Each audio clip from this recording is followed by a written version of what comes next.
Dramatic music strikes as the story opens, and I invite you into the moment everything began. Picture a glass-walled office so cold it feels like the AC was purposely set low to unsettle you. The air thick with the smell of stale coffee and the relentless buzz of fluorescent lights.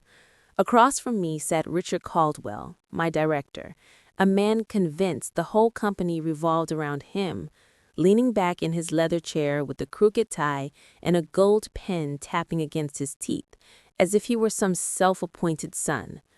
For 3 straight years, he had blocked every opportunity I earned, and today, without even opening my file or glancing at my impeccable metrics and glowing client reviews, he dismissed my promotion application with a smarmy tone.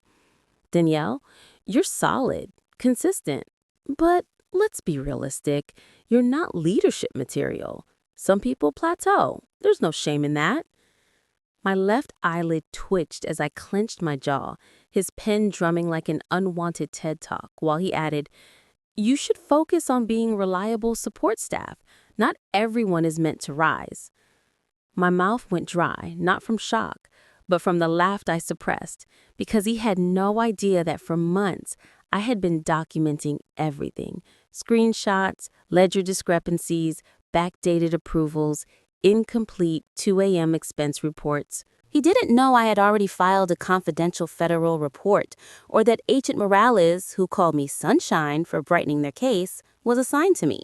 He didn't know I'd already been told he would not be the one holding the power when everything went through.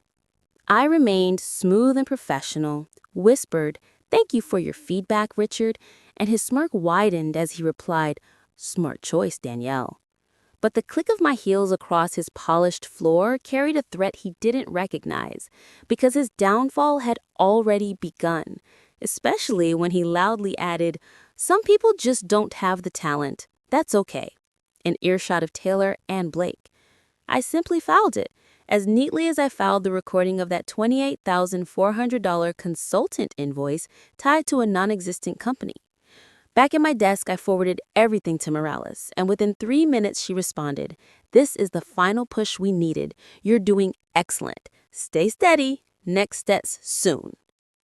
My hand trembled, not with fear, but with anticipation. The man who told me I never rise was about to watch me take his entire job. Dramatic music swells, and as the scene fades, an email notification chimes, the one that changes everything. The next morning, soft vibrations from my phone woke me in a room scented with fresh linen and a vanilla candle burned too long. Sunlight poured in like the universe whispering, "Get up, queen. Today's the day." I saw the notification from Agent Morales. "Need to meet. Urgent. Today." My stomach flipped with the kind of shift that warns your entire life is about to pivot. I offered 10 a.m. She confirmed instantly, "Perfect. Dress normal, act normal, but be ready." And girl, I was born ready.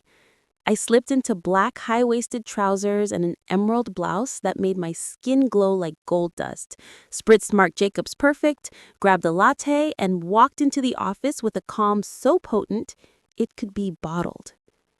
Richard greeted me with a fake managerial smile. "Morning, Danielle. Try to keep up today?" And I smiled back sweetly. "Oh, I always do." He walked away confused because bullies unravel when their prey stops being prey. At 9:57, I met Morales in a quiet cafe corner. She arrived sharp, focused, and all business, leaning in with 2 words that shifted the ground beneath me.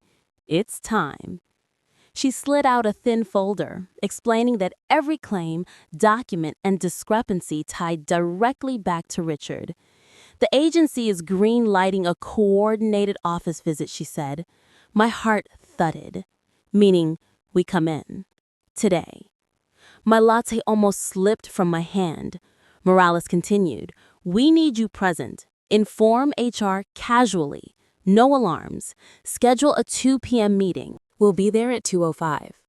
goosebumps raced up my arms as I nodded, and when she told me I had stayed lawful, ethical, and strategic, that none of this would have been discovered without me, my chest tightened.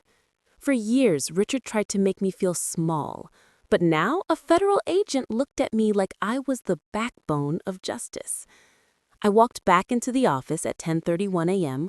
with my shoulders lifted and my heels ticking like a countdown. I knocked on the HR director's door, Miss Kellen, beige in both wardrobe and personality, and calmly requested a compliance-related meeting with Richard and senior management at 2 p.m. She hesitated, but agreed. As I stepped out, Richard watched me with suspicion and beckoned me over with 2 fingers. I ignored him, and the shock on his face marked the first crack of his day. The second came at 1:58, when he entered the HR conference room and found me already seated, smiling.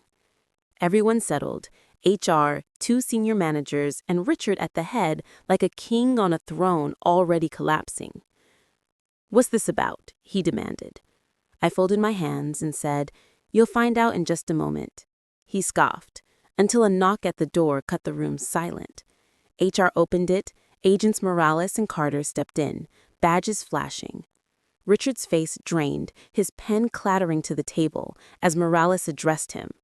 "Mr. Caldwell, we need to speak with you regarding ongoing financial irregularities traced to your department." Gasps filled the room. One manager choked on his water. Someone whispered, "Oh my God!" And I sat back, calm and ready, watching the beginning of his end unfold. A dramatic sting plays, and the narrator holds the cliffhanger, because the way he reacted next, girl, you're not ready. Richard's reaction, honey, it was something to behold.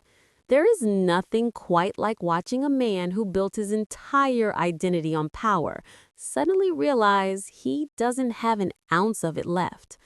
As Agent Morales laid a neatly printed packet on the table, the packet filled with invoices, timesheets, and altered budgets I had quietly collected over the years, the air in the conference room tightened, charged like the walls themselves were waiting for the collapse.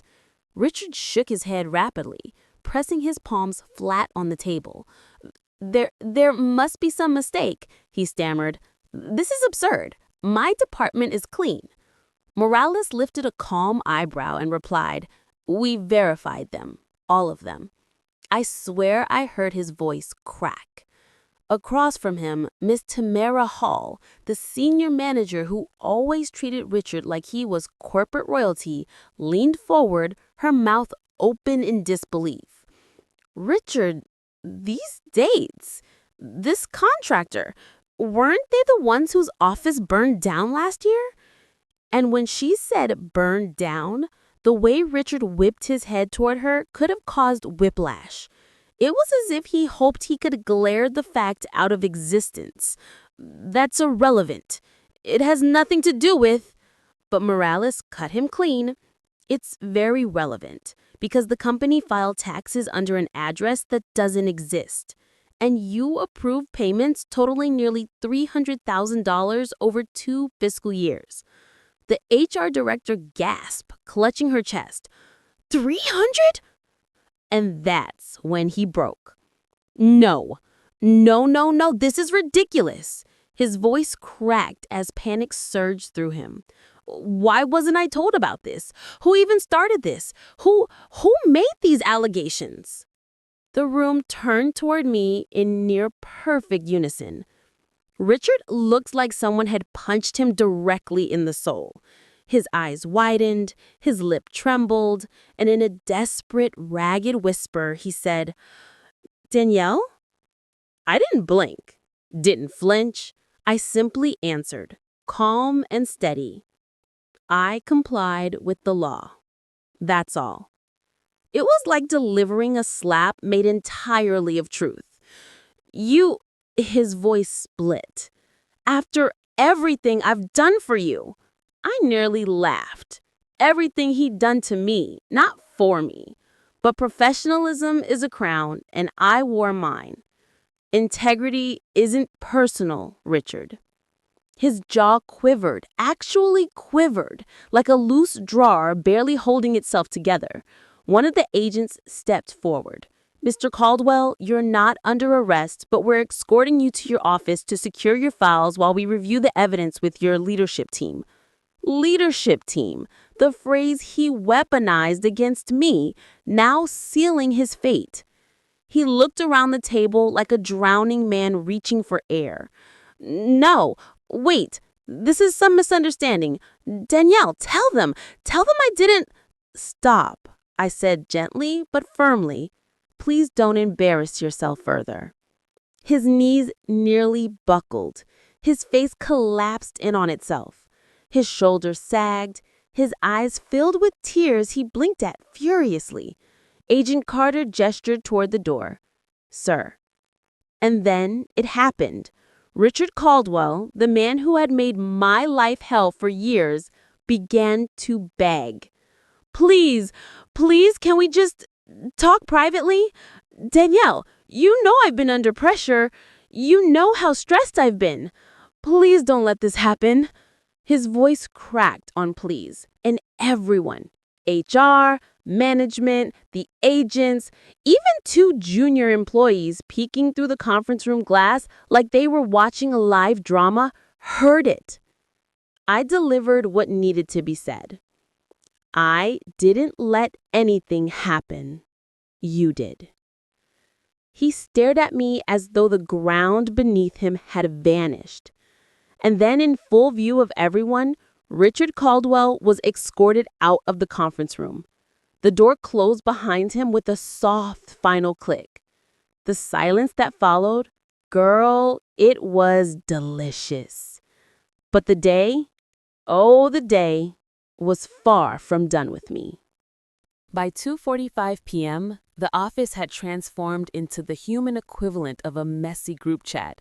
Whispered conversations cracked through cubicle walls, heads popped up like prairie dogs, and Slack notifications went off like popcorn in a microwave. Before I could even sit down, Taylor, the blonde intern he'd treated like his personal protege, and Blake, the human necktie who believed micromanaging counted as leadership, cornered me near the printer, both sporting faces twisted with panic. Taylor's mascara smudged down her cheeks like she had sprinted through emotional rain. "Oh my God, Danielle, what happened? They took him out of the building. He looks so pale," I offered. Blake swallowed hard. "They said it was you. Did you tell them something? Why would you? I mean, Richard trusted you." I offered them the most patient smile I had available.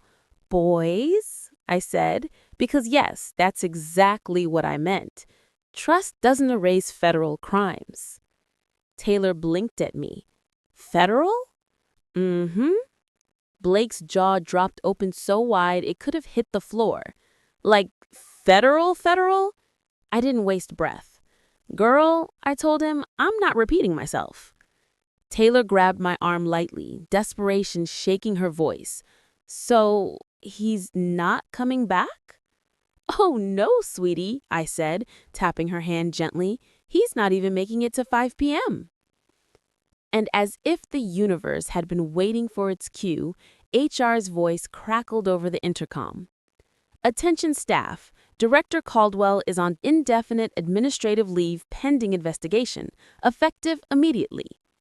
Taylor gasped like a Victorian widow fainting onto a velvet couch. Blake sat down in a chair that didn't belong to him.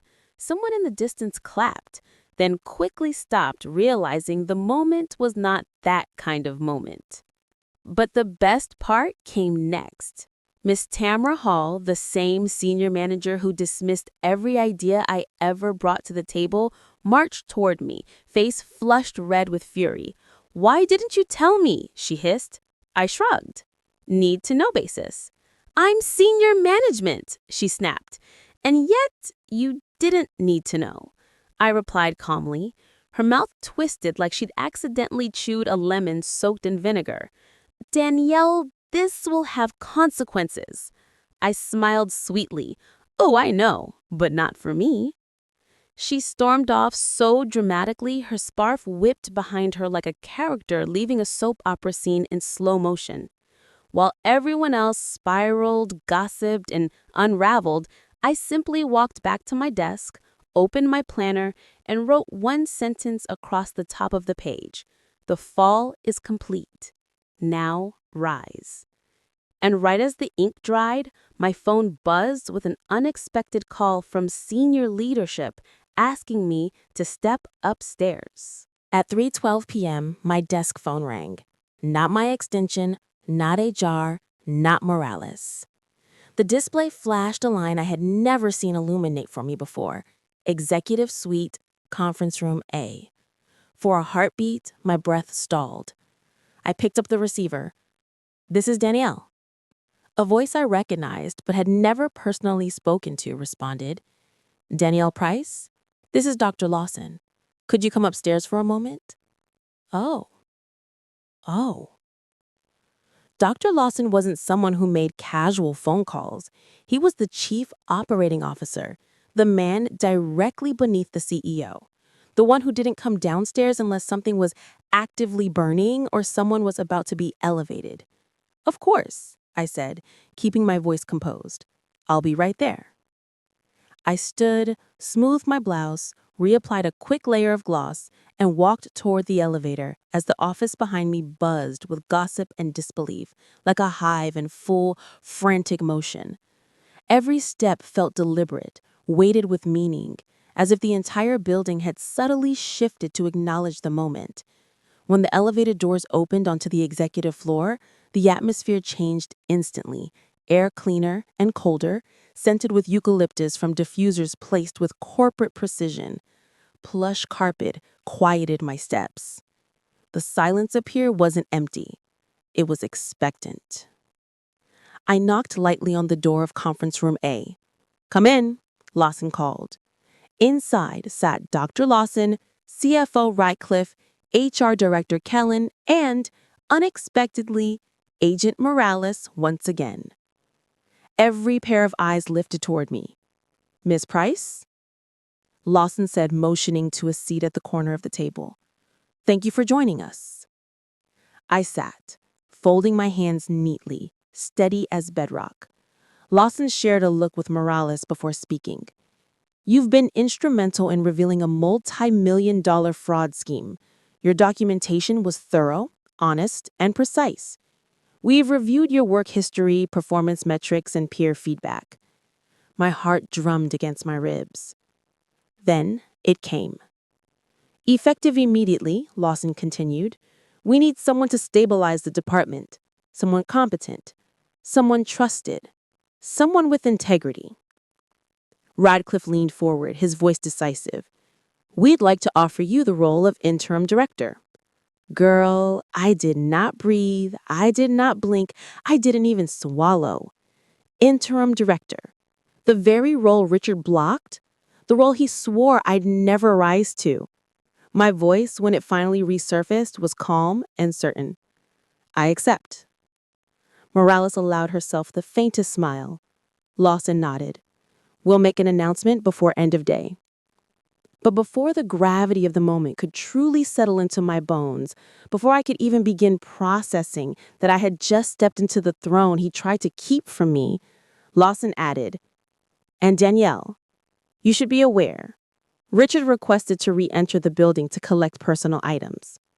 Morales folded her arms, her tone clipped. "He doesn't know you're the new director yet." Oh, this was about to be delicious. Dramatic music swells, the tension coiling like a perfect setup for the inevitable reveal. Next chapter. The moment he walks back in and sees me in his seat. By 4:08 p.m., the universe proved once again that it knows how to time a moment. I was sitting comfortably, confidently, in the director's office, Richard's old office, my new office. The air smelled of citrus polish and victory, and though the nameplate on the door hadn't been swapped yet, the energy had shifted so fiercely it was practically visible. I set my leather notebook in the center of the desk, adjusted my ergonomic chair, crossed my legs, and settled in like royalty claiming her rightful throne. Then I heard it, the shuffle of footsteps down the hallway, hushed voices, the unmistakable tension crackling through the air. Richard was back. He appeared in the doorway, flanked by HR like a disgraced politician being escorted for his final photo op. His tie sagged, his face was blotchy, and his eyes were puffy, with the unmistakable sheen of someone who had cried in a parking lot. He looked up and froze. The way he stumbled when he saw me behind the desk he once ruled from like a vindictive king, girl, priceless. That moment deserved sold-out tickets and a popcorn machine. His voice came out a broken whisper. "What are you doing in my chair?" I smiled, soft, lethal. "Oh, honey," I said, leaning in slightly. "This is my office now." His mouth fell open so wide he could have swallowed a stapler. "What? What are you talking about?" HR Director Kellen stepped forward. "Richard, effective immediately, Danielle has been appointed interim director." He spun toward her in disbelief.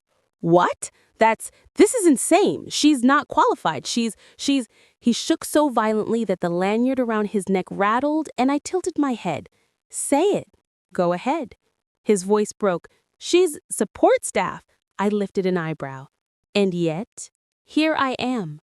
He blinked at me like he was trying to reboot his entire operating system. No, you can't do this. Lawson can't do this. I built this department." I nodded calmly. "Well, you also robbed it." HR gasped, loud enough to echo down the hall. Richard's face flushed deep red. "You little—" And right then, Agent Morales stepped into the doorway like a guardian angel of consequences. "Mr. Caldwell, you are not permitted to speak to Miss Price like that. Please gather your belongings." He stared at her, then at me, then at the floor. His voice collapsed into a trembling whisper. "Danielle, I hired you." "And I appreciate that," I said smoothly. "But hiring someone doesn't give you ownership of them." His eyes glossed with tears. "You trusted me." I kept my tone steady, calm, precise, because I wanted every syllable to sink into his soul. "And I returned the favor by doing my job with integrity, something you should have tried sometime." He flinched, actually flinched. He reached for the bottom desk drawer, the one he always slammed shut when I walked in as if I didn't notice, and pulled out a flask. Not water, not tea. A whole flask. HR gasped. "Richard, no drinking in the office." He threw his hands up. I need a second, okay?" Morales stepped forward. "Sir, put it back." He did, hand shaking as humiliation washed over him.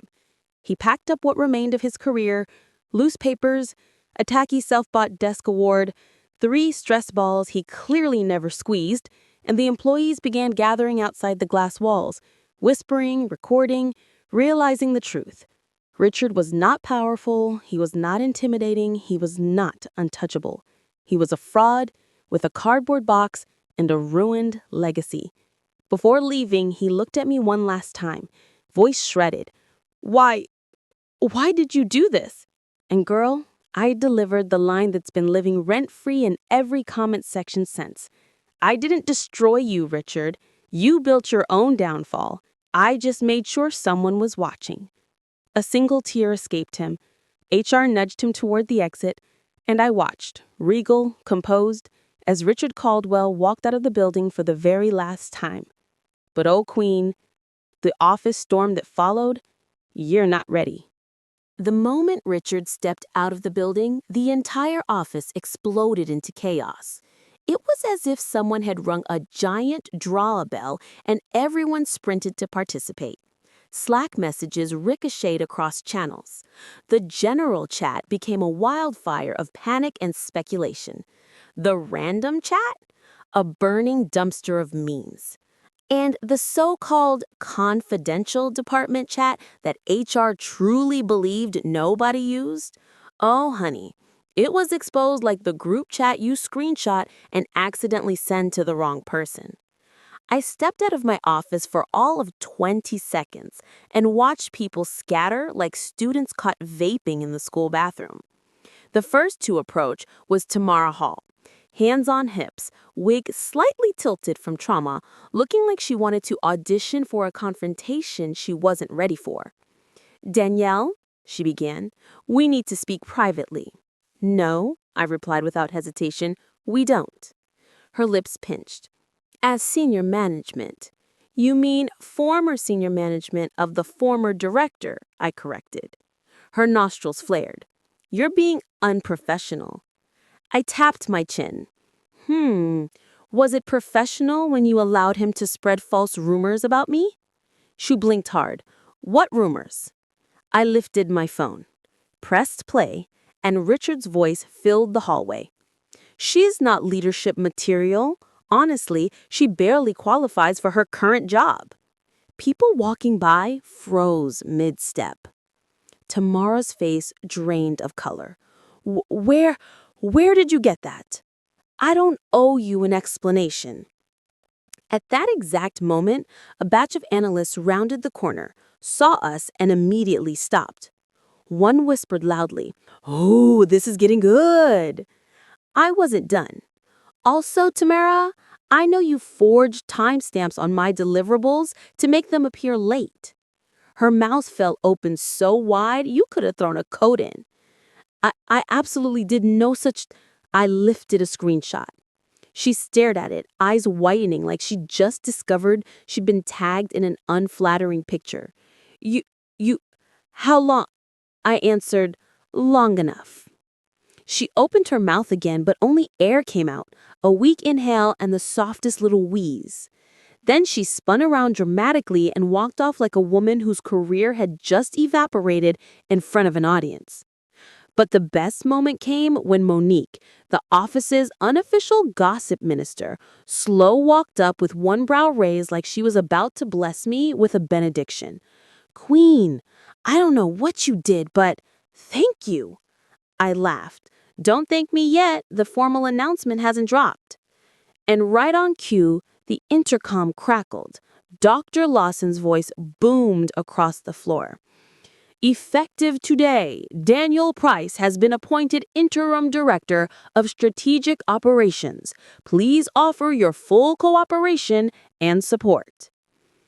Girl, the cheer that rose from the cubicles was magical. Applause burst out. Someone whistled. A few people even stood like they were at a concert, and I had just hit the high note of the decade.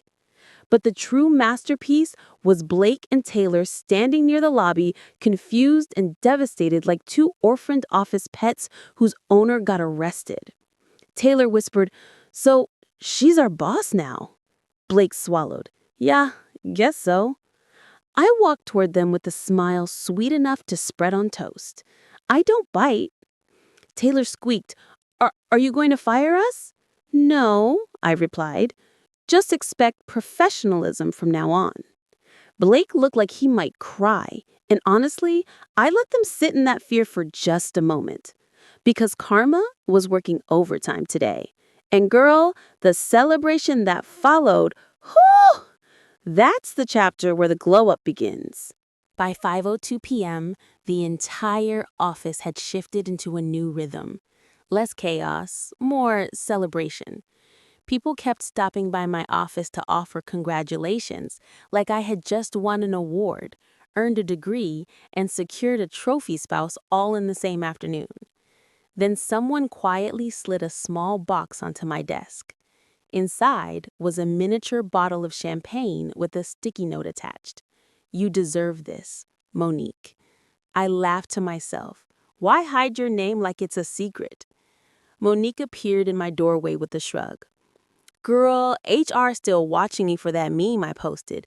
I'm staying quiet." But the real glow-up moment came when I stepped into the executive lounge for the first time. Not as a visitor, not as support staff, not as an afterthought, but as a director. The automatic espresso machine hummed like it was personally greeting me. The air carried the scent of roasted coffee beans and generational wealth. The leather seating looked like it had never known stress. I ran my fingertips along the back of one of the chairs, feeling the texture, breathing in the truth of it. This was my world now. Dr. Lawson walked in behind me. "Settling in?" he asked. "Yes, thank you." I replied. His response was simple, firm, and sincere. You earned it. And I could tell he meant it, not as flattery, but as fact. He started to leave, then paused at the doorway. Oh, and Danielle. Yes? We'll begin interviews for permanent director next quarter. If you want the role, consider this your testing period. Girl, I nearly dropped my espresso. Permanent director, not interim, permanent. A six-figure salary, a private office, a staff of 40. Everything Richard insisted I would never reach. I smiled, steady and confident. I'll be ready. He nodded. I know. When I returned to my office, something caught my eye.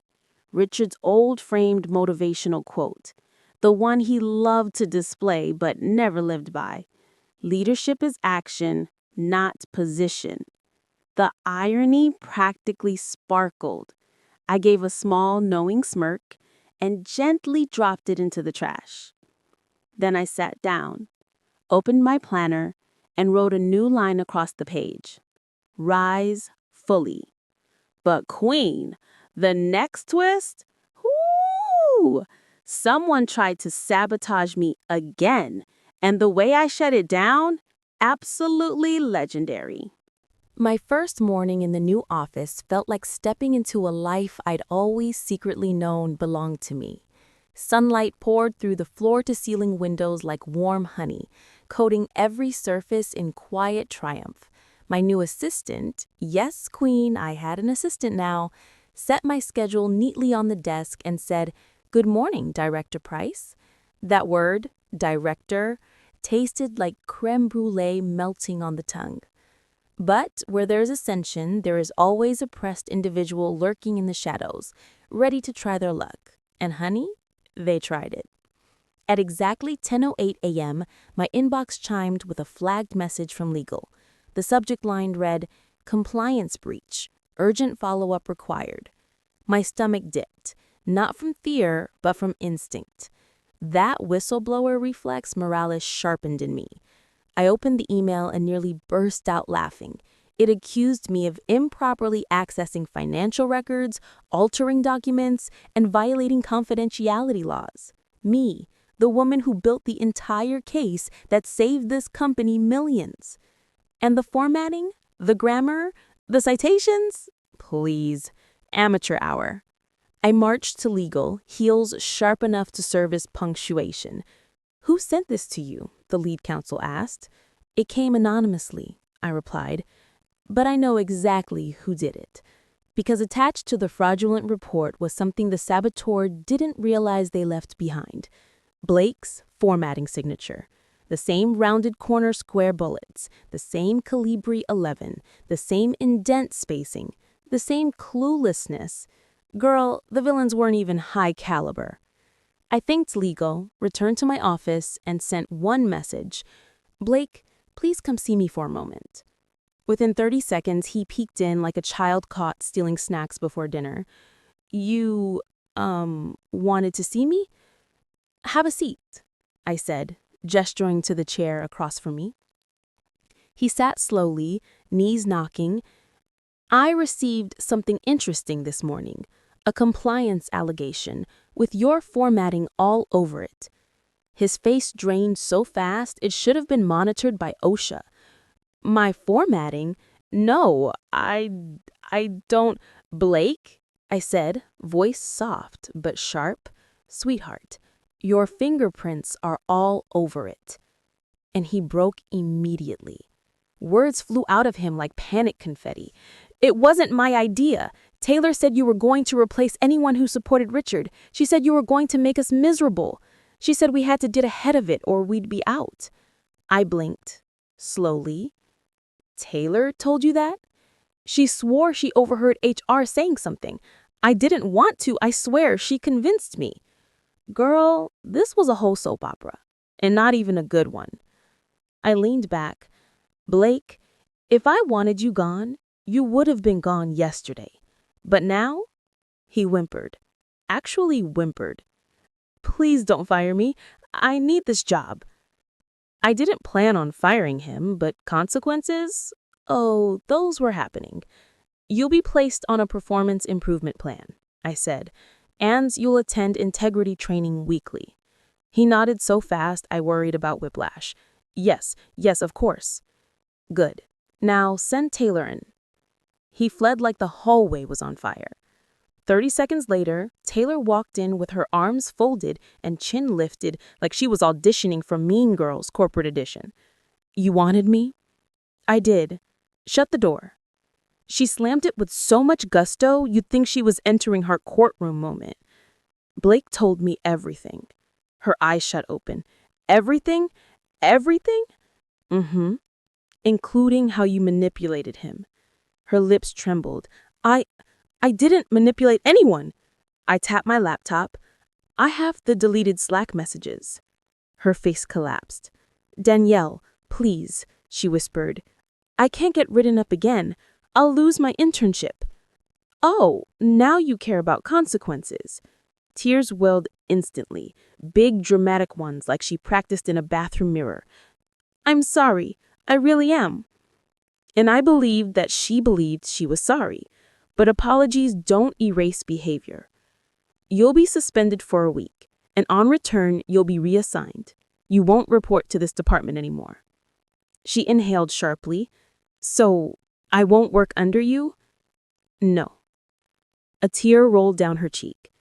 So Richard's gone, and now you don't want me either? Gently I said, Honey, I never wanted you gone. I wanted you to grow. You chose fear over integrity. She broke into soft, shaking sobs and left quietly. Tamara watched from down the hall, eyes wide, whispering to a coworker. Lord, the new director is not to be played with. Correct. And Queen, the next twist, a VIP meeting reveals just how deep Richard's scheme went, and the surprise name involved? You are not ready. The next morning, a calendar request popped into my inbox, bold and urgent. Priority meeting, executive security, legal, CEO. CEO. Girl, my stomach did a full backflip. I straightened my blazer, fixed my curls, dabbed on a soft nude gloss, and walked toward the executive suite with the kind of confidence that makes carpet feel like clouds under your feet. When I entered, CEO Eleanor Ward rose to greet me. Director Price, she said warmly. Hearing CEO Ward call me that? Heavenly. Everyone sat. Legal opened a thick binder and slid it across the table. We've continued investigating Richard's financial misappropriation, the lead counsel said, voice even but heavy. And we've discovered something significant.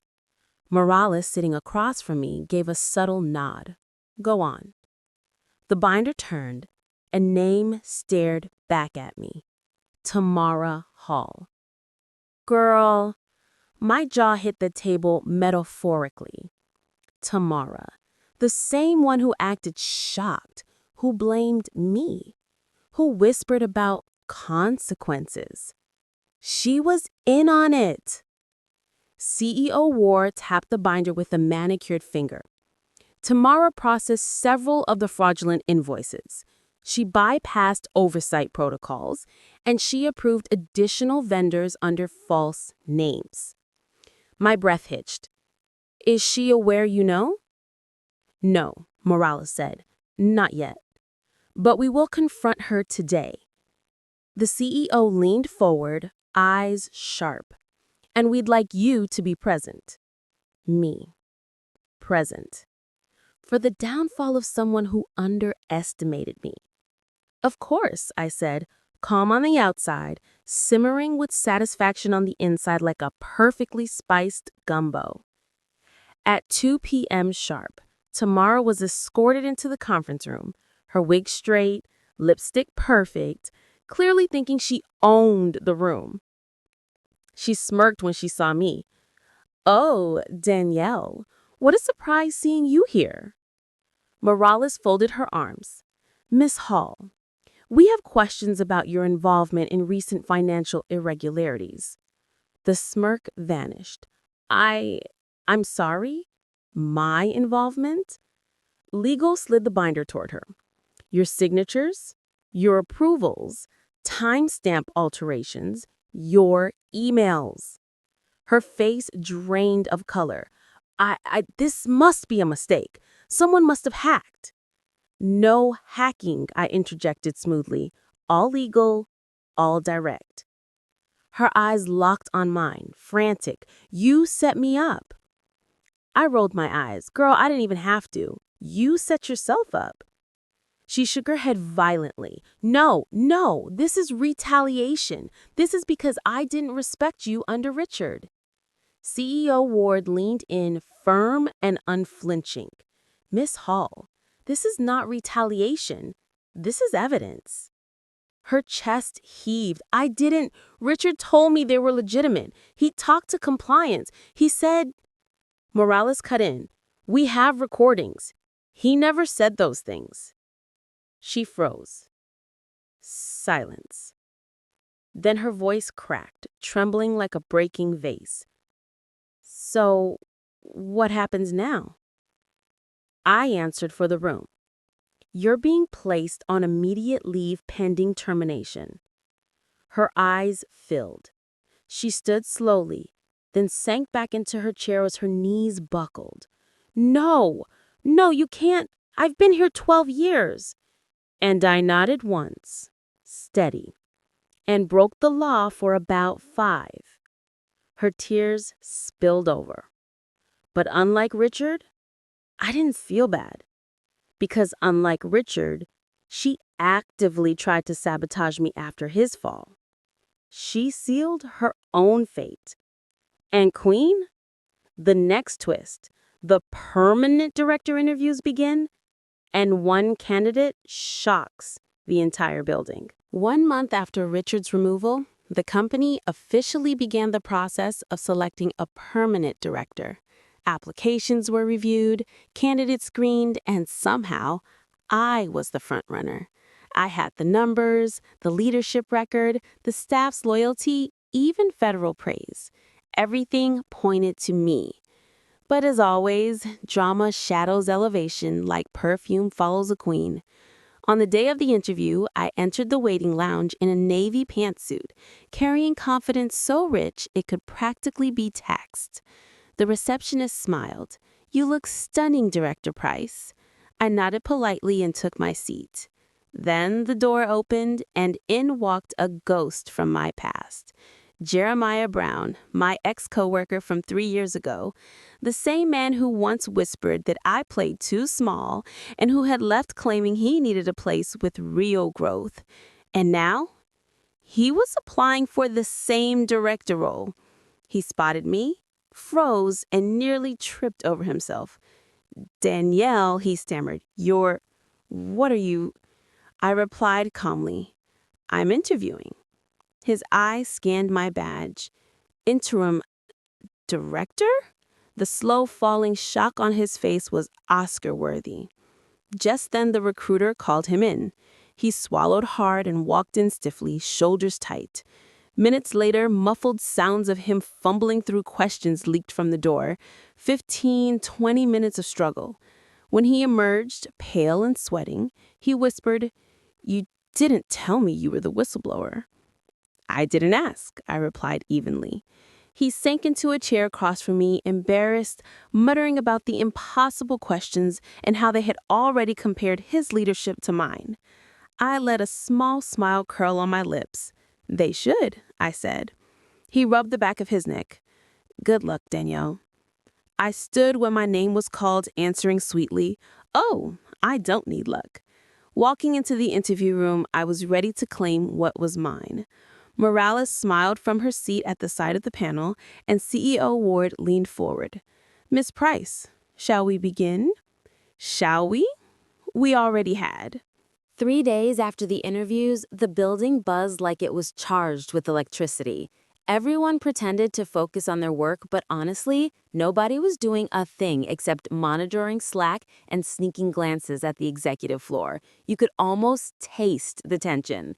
That morning, I walked in wearing a cream-colored blouse, fitted charcoal slacks, and a soft musk and vanilla perfume that felt like a crown in scent form. My curls framed my face perfectly, my smile warm but unreadable. As I made my way down the hallway, people straightened instinctively. Whispers followed me. "Girl, she's glowing. It's her. Look at her walk. She already knows. She looks like a whole CEO." I kept my composure, though inside the truth simmered. I didn't yet know for certain. At exactly 10:12 a.m., the intercom crackled. Every keyboard stopped. Every chair stilled. Even the coffee machine seemed to pause, unwilling to miss the moment. "Good morning, staff," came CEO Ward's voice. Everyone leaned forward, some literally tiptoeing to hear better. "As you know, we have concluded the interview process for the permanent director of strategic operations. It was competitive, thorough, and we are grateful to all applicants." A pin could have dropped. Then she continued, "We are pleased to formally announce that—" I inhaled sharply. The air itself seemed to bend as my colleagues leaned in. "That the new director of strategic operations is—" 3 seconds of silence stretched into what felt like hours. "Danielle Price." The scream that erupted through the building wasn't even human. People yelled, clapped, someone threw sticky note confetti, and Monique shouted, "I knew it! Pay up, y'all!" Blake looked ready to faint from relief. Taylor, on suspension but watching from home, sent a frantic message. "OMG, I saw it. I'm crying. Congrats. I'm so sorry for everything." But the real moment, the one I'll never forget, was walking onto the main floor and seeing my entire department rise in a standing ovation. People who had ignored me, underestimated me, or dismissed me were all clapping, some with tears, some with relief, some with admiration. Right in the center stood Monique, grinning ear to ear, holding a glittery homemade sign that read, "Our queen has risen." I laughed, loud and joyful, and hugged her. "This is your moment," she whispered. "It's ours," I corrected. Then the elevator dinged and out stepped a figure I hadn't expected. Jeremiah. He held a small gift bag, shoulders stiff, trying to look casual. He approached slowly. "Congratulations," he said softly. "You deserved it, fully." "Thank you," I replied. He looked around at the applause, the cheering, the sheer love filling the room, and muttered almost to himself, "I should have stayed under your leadership the first time." I smiled politely. "We all make choices." He nodded, defeated but respectful. That was when it hit me. I wasn't just stepping into this role, I was owning it. No one, Richard, Tamara, fear, doubt, could ever take it away. Yet, little did I know, the board had one final, legacy-altering surprise waiting for me. Later that afternoon, my assistant, yes, my assistant, a phrase I will never grow tired of, knocked on my office door. "Director Price, the board has asked you to join them upstairs." The board. Not HR, not legal, not my department. The board. I stood, smoothed my blouse, reapplied my gloss, and walked toward the elevator with confidence rolling off me in quiet, controlled waves. But inside, my heart beat a sharp, rapid rhythm. The board rarely met with anyone outside of the C-suite. When I stepped into the executive conference room, every board member was already seated. CEO Ward stood at the far end, smiling warmly. "Danielle," she said, "thank you for joining us." I nodded. "Of course." She motioned toward an open chair. "Please." As soon as I sat, CFO Rodcliffe slid a folder toward me. "Before we begin, we want to thank you," he said. "Your actions didn't just save resources. You saved our reputation. And frankly, you saved us." My throat tightened, though I kept my posture steady. "We also want to acknowledge," Ward continued, That your leadership has stabilized your department faster than anyone expected. I nodded again, quietly absorbing each word. Then Ward smiled. Slow, deliberate, meaningful. And because of that, we would like to give you an opportunity. She paused. We'd like to nominate you for the company's Leadership Advancement Fellowship. I blinked. That fellowship wasn't just prestigious, it was legendary. Reserved for top-tier executives, reserved for future VP candidates, reserved for leaders whose excellence was undeniable. Me? I whispered. Of course, Ward replied. Your trajectory is undeniable. Your strategy, your grace under pressure, your ethics, rare. And exactly what this company needs at the highest levels. My eyes stung, just slightly, but I blinked the emotion away. The fellowship includes executive training, mentorship, and a stipend. But more importantly, it's a pathway. A pathway? I asked. Ward nodded. A pathway to upper leadership. And eventually, if you choose, C-suite. C-suite. I inhaled slowly, letting the magnitude settle into me. They continued outlining the details. Executive seminars, national conferences, high-level shadowing, even international travel. But honestly, their voices faded into the background, because all I could think was, this is what Richard tried to block. This is the future he swore I'd never touch. And here I was, being offered it on a silver tray. When they finished, Ward leaned forward. Well, Danielle, will you accept? I swallowed, then smiled.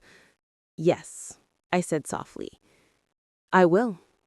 Ward clasped her hands in satisfaction. Then welcome to your next chapter.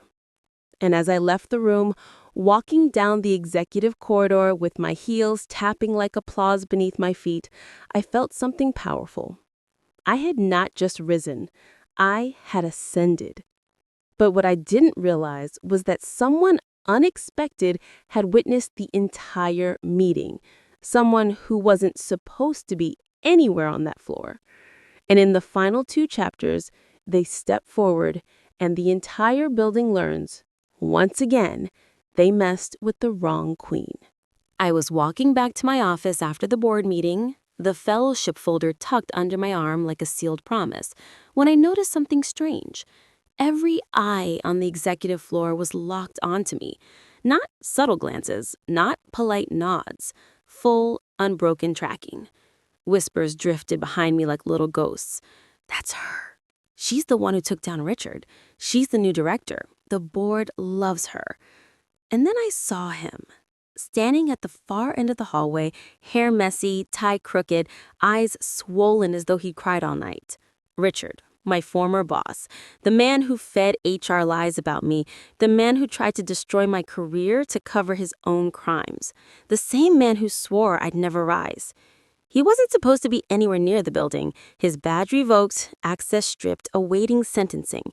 But there he stood, flanked by 2 security officers who watched him carefully as he completed some last administrative requirement, returning company property. Apparently, he insisted on coming to the executive floor. A mistake. His eyes widened when he saw me like he'd just seen a ghost wearing Dior.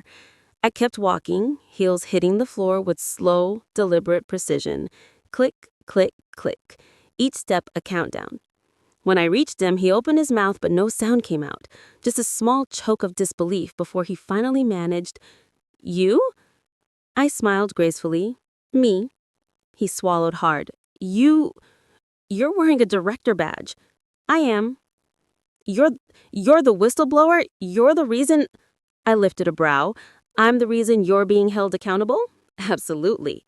He staggered, as though the truth itself pushed him back, though nothing physical happened. He was simply drowning in the consequences he created.